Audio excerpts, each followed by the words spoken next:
Hey everyone, welcome back. Today we're diving into a topic that I think is super relevant to a lot of us, and that is men's rights and abortion. It's a conversation that often kind of leaves our perspective out, but today we're going to change that. Absolutely. It's about time we shine a light on this often overlooked side of the story. Exactly. And to do that, we're going to be diving into a book called Dismantling the Abortion Myth, A Men's Rights Perspective by Conrad Riker. This book is really powerful. It exposes these untold stories of fathers and unborn children and really challenges a lot of the narratives we've been hearing for years. Yeah, it's like finally giving a voice to those who've been silenced for so long. And, to really grasp where we stand today, we got to look back and see how we even got here. Exactly. History provides crucial context. So Riker starts us off with a historical overview, taking us all the way back to, ancient Greece and Rome, right? Yeah, it's wild how different things were back then. Abortion was super common.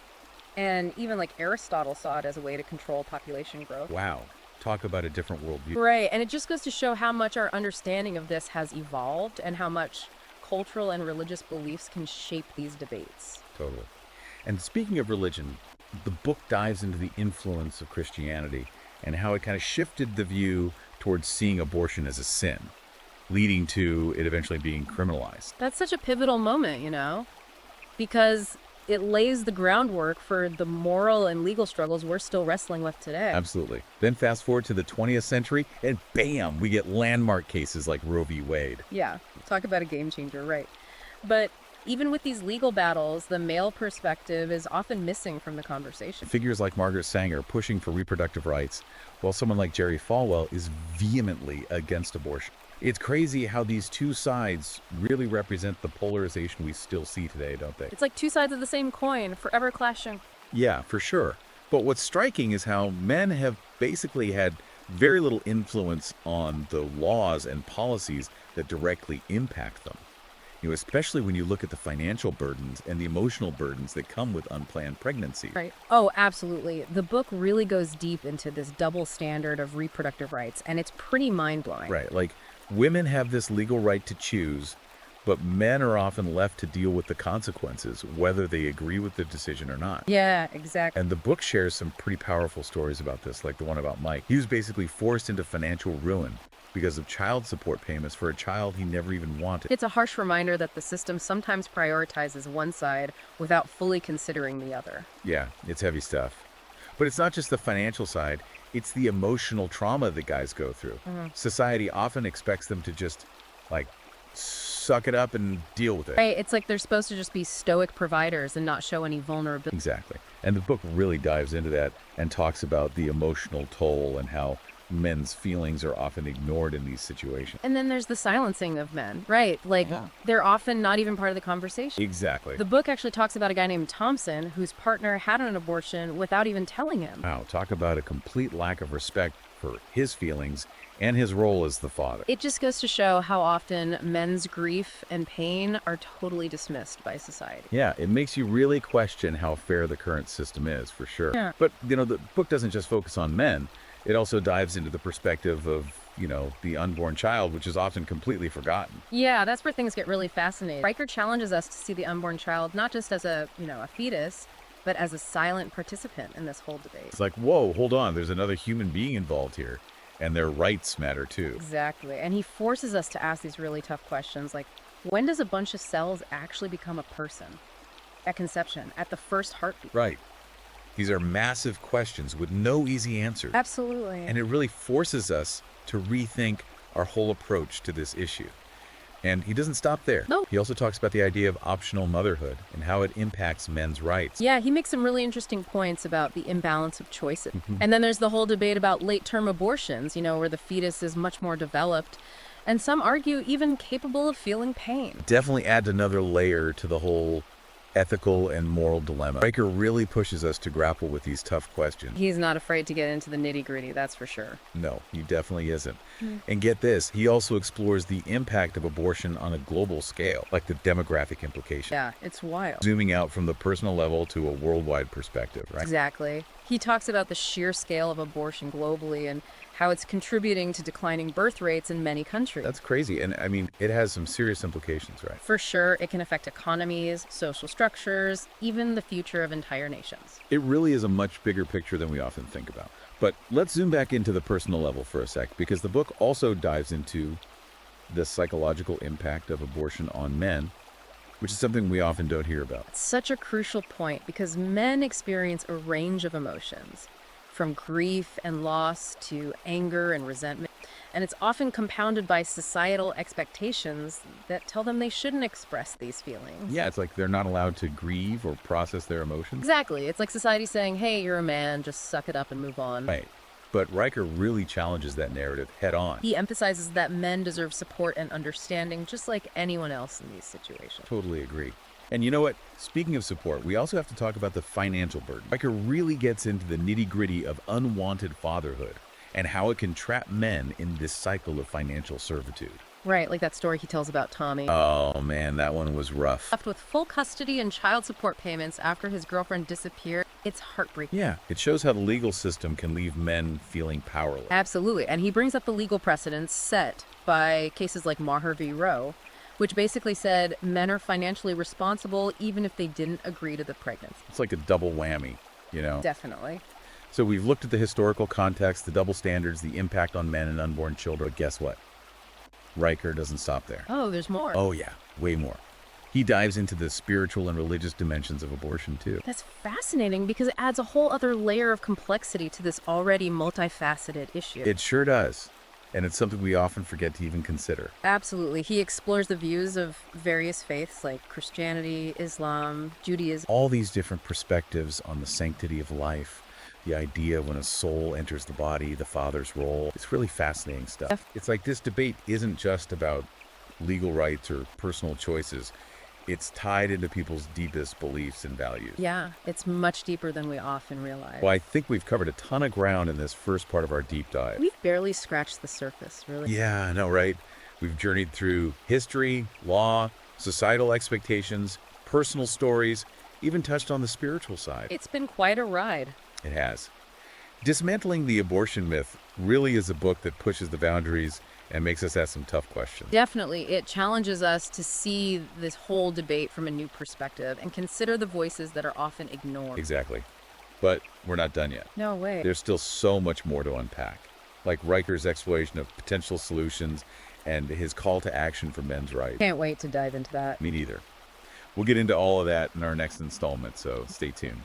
All right, so picking up where we left off, we were talking about all the different religious and spiritual perspectives on abortion. It's kind of crazy how intertwined those beliefs are with, like, you know, the laws and social norms around this whole debate. Yeah, it really shows you how much these deep-seated values influence how we see things. For sure. And Riker brings up some interesting historical parallels, too. Like, he talks about child sacrifice in ancient cultures.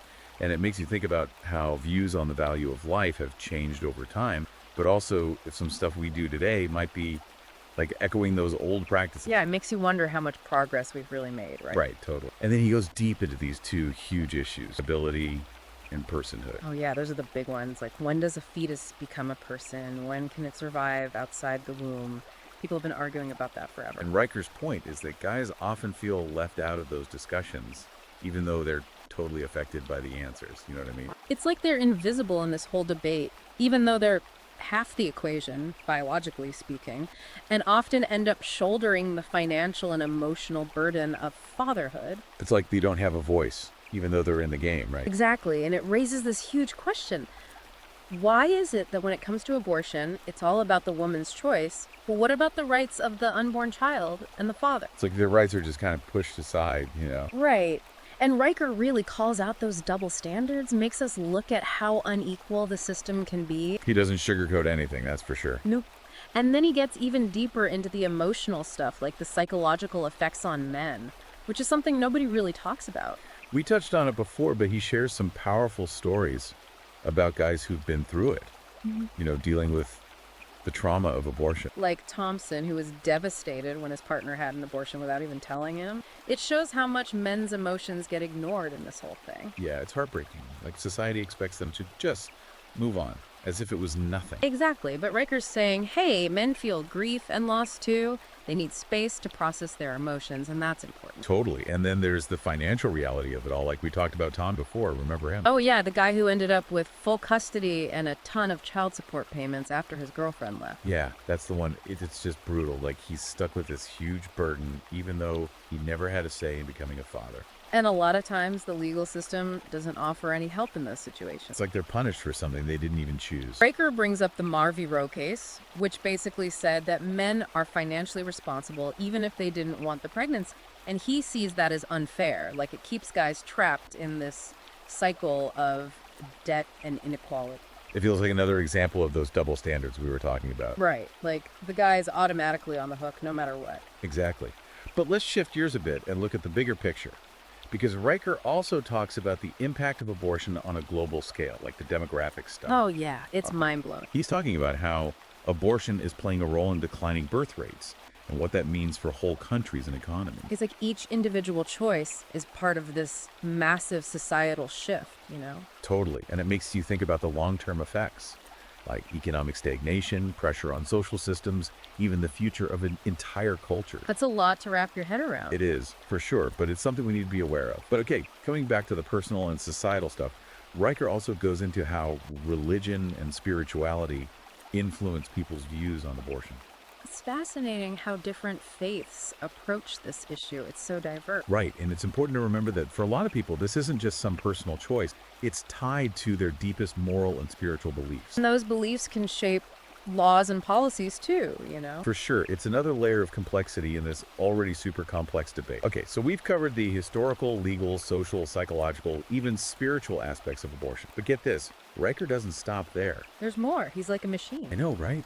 He actually lays out potential solutions and talks about ways to fight for men's rights in this whole thing. That's what's so great about this book. He doesn't just point out the problem, he tries to find answers and create a better system. Exactly, and one of the most thought-provoking things he talks about is financial abortion. Oh, yeah, that's a controversial one. Basically letting men legally opt out of financial responsibility if they didn't consent to the pregnancy. It's a tough one, ethically and legally, but it sparks a really important conversation about equality and choice. Right, like should guys have the right to say no to fatherhood if they never had a say in the first place? It challenges everything we think we know about parental responsibility and the role of the father, you know. Totally shakes things up. And he also suggests this idea of shared decision-making, where both partners have equal power in choices about contraception, pregnancy, and abortion. It's like completely flipping the script on the traditional power dynamics in relationships. Right. It's about acknowledging that both people have a stake in these decisions and should have equal responsibility. Exactly. It's about time we move away from a system that often leaves men feeling powerless. Riker also talks about how the media plays a role in all of this, like how they portray men and their involvement in reproductive issues. Yeah, like the stereotypes about guys being uninvolved or uncaring, or even the villain who gets the girl pregnant and then takes off. It's so common in movies and TV shows and even in the news. Like, there's this preconceived notion of how men are supposed to act in these situations. Riker's encouraging guys to push back against those stereotypes, to show that their experiences are more nuanced than that. It's about showing the whole spectrum of emotions and perspectives that men have, you know? Totally. Breaking down those simplistic ideas and acknowledging the complexity of human experience. Well said. Welcome back to our deep dive on dismantling the abortion myth. Yeah, it's been quite a journey so far, hasn't it? Unpacking all these different angles of this really complex issue. Definitely complex. And, you know, Riker really challenges those mainstream narratives, makes us think about things we might not want to. Yeah, he pushes those boundaries. He does, but it's not all doom and gloom, right? He also talks about solutions, ways to make the system fairer. Exactly. It's about moving forward. And that's what we're going to focus on in this last part, right? Like, what can we actually do about all this? Yeah, Riker gets into the nitty-gritty of how individuals, organizations, even governments can create a more balanced approach. He's not just complaining, he's offering a plan. And one of the most interesting ideas he throws out there is this concept of financial abortion. Oh, yeah, that one always gets people talking. It's definitely controversial. Big time. Basically, it would let men legally give up their financial responsibility for a child if they didn't agree to the pregnancy. It raises a lot of ethical questions, but it also makes you think about, you know, equality and choice for men. Right, like, should they be on the hook financially if they never got a say in becoming a father? It challenges that whole assumption that men are automatically responsible no matter what. It's a tough one, for sure, but it's a conversation we got to have. No doubt about it. And then there's this other idea he talks about, shared decision-making in reproductive health, where both partners have an equal say in everything. That's a huge shift, right, from the way things are now. Totally. It's about partnership, recognizing that both people are affected by these decisions. And that they should have equal power in making those choices. Exactly. It's about time we stop leaving men out of the equation, Totally agree. And Riker also talks about the role of the media in all of this, like how they often portray men in a negative light. Oh, yeah, those stereotypes about guys being deadbeat dads or irresponsible jerks. Like everywhere, in movies, TV shows, the news, it's like they can't show a man who's actually caring and involved. It's frustrating, and Riker's encouraging men to fight back against those stereotypes. Show the world that it's not that simple. It's about showing the full picture, right? Not just some cartoon version of what a man is supposed to be. Exactly. And he calls on the media to do better, too, to be more fair and accurate in their portrayals. It's about recognizing that men are individuals, not just some stereotype. Well said. And you know what else is important? Men supporting each other, sharing their stories, advocating for change. Yeah, creating that sense of community, right? Totally, because there's strength in numbers. And speaking of systems that need changing, we got to talk about the legal system, because that's where a lot of this inequality plays out. Yeah, Riker really criticizes how the laws around abortion are often biased against men. He points to cases like Roe v. Wade, where the father's voice was completely absent. Like he didn't even exist, even though he's half the reason there's a pregnancy in the first place. It's crazy. And then there's the financial burden that often falls on men, like that story about Bob. Oh man, that was rough. Remember how he was stuck in that abusive relationship? Yeah, and his partner kept threatening to take him to court for child support, even though he had tried to prevent the pregnancy. It just shows how the system can be used against men, leaving them feeling trapped and powerless. Riker's advocating for some serious legal reforms, like shared decision-making, better protections for guys who are falsely accused of being the father, and a more fair approach to child support and custody. It's about recognizing that fatherhood is more than just paying bills. It's a fundamental right. Absolutely, and those rights deserve to be protected. Well, I think we've reached the end of our deep dive into dismantling the abortion myth. It's been a long and winding road, but definitely worth the trip. I agree, this book has really made me think about things in a new way, and it's clear that this conversation is far from over. We need to keep talking about these issues, keep questioning, keep pushing for change. And if you're interested in learning more, I highly recommend checking out Dismantling the Abortion Myth for yourself. You can find it on Amazon Kindle and Google Play Books. It's a book that will challenge your assumptions, spark some important discussions, and maybe even inspire you to take action. Definitely worth a read. Thanks for joining us on this deep dive. And until next time, keep those minds open.